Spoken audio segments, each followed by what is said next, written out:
going on, everybody? Welcome to another episode of We Need to Talk. This is episode 462. Shout out to my replay gang. Shout out to everybody who's been tuning in live.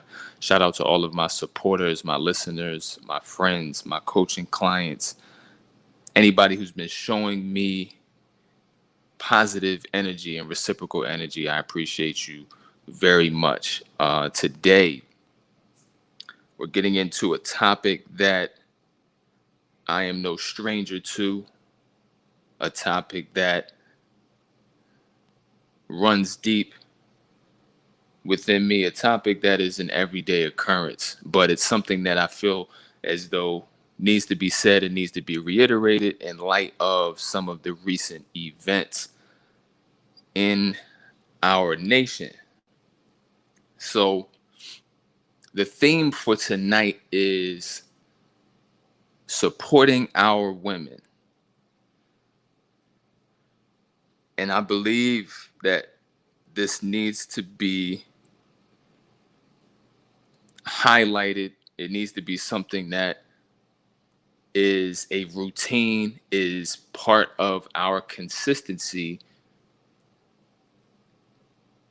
as men, especially Black men, with our community and all of the outside forces predicated upon our destruction and targeting and enforcing and wedging gender divides between us. As a counter measure and as the very fabric of who we are and being agents of keeping that intact, we should definitely, beyond any equivocation, be supportive of our women.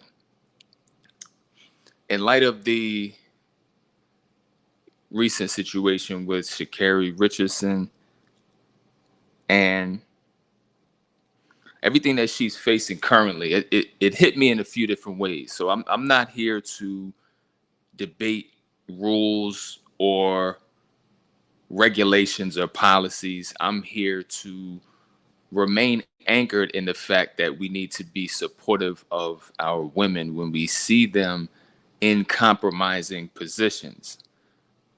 Whether she was right or wrong, she was still in a situation or in a set of circumstances, or to put it plainly, in a state of hurt, a state of grief.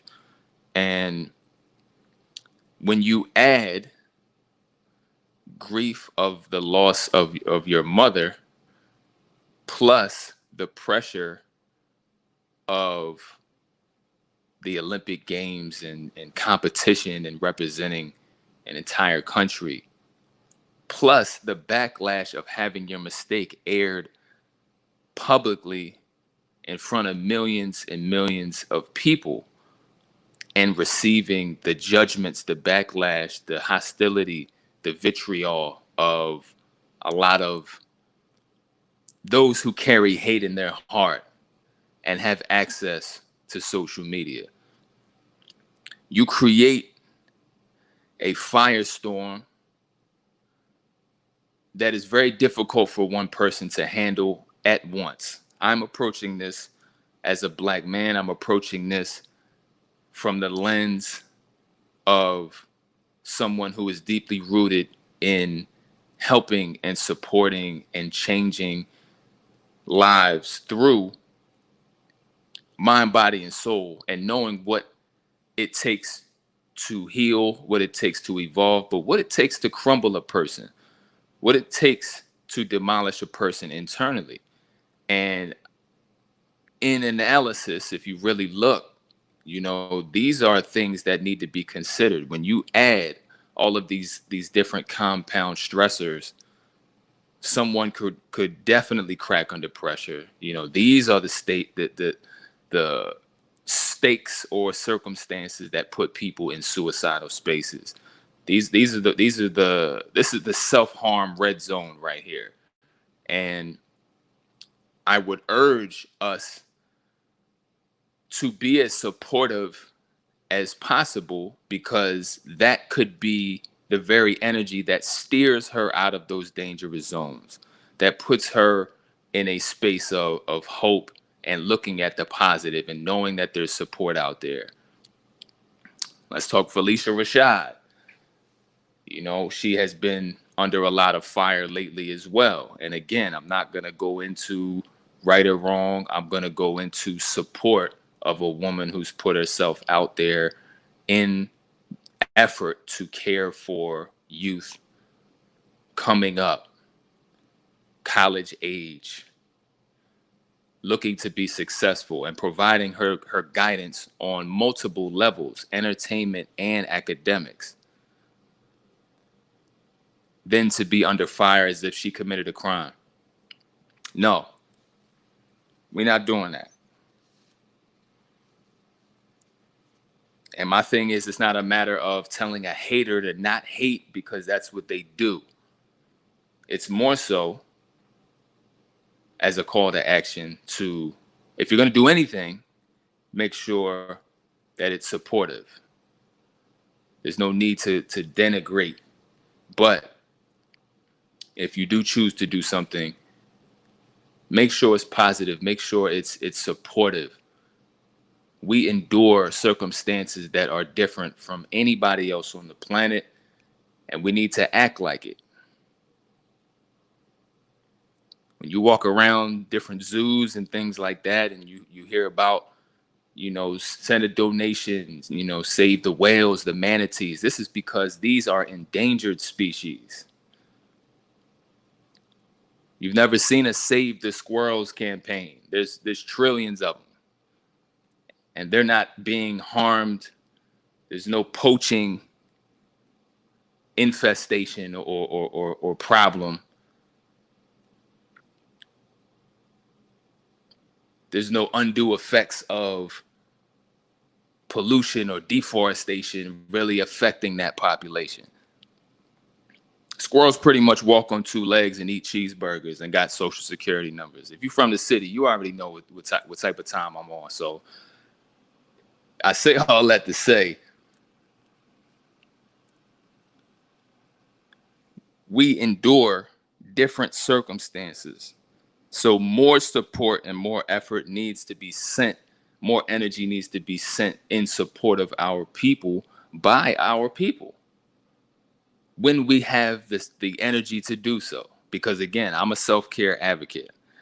Get yourself right before you do anything, before you take on extra responsibilities to help anybody else's life. Make sure you're in a good space. This is for people who are in the abundance phase, in this space where you can do something small, you can say something, you can leave a comment, you can share something, you can have a discussion that is supportive and generate and create momentum in a positive direction. That's all you really have control over.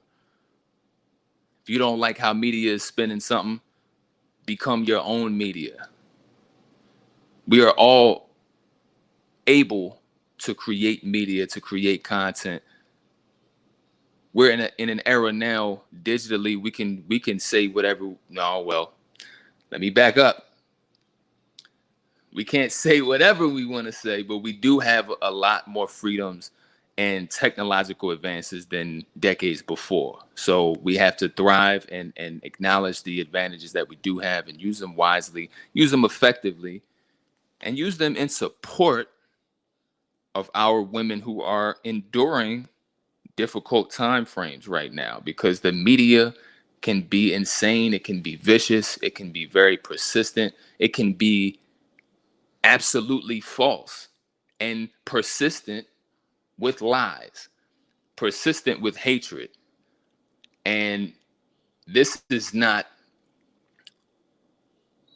correct. This is not morally correct. This is not fair and balanced.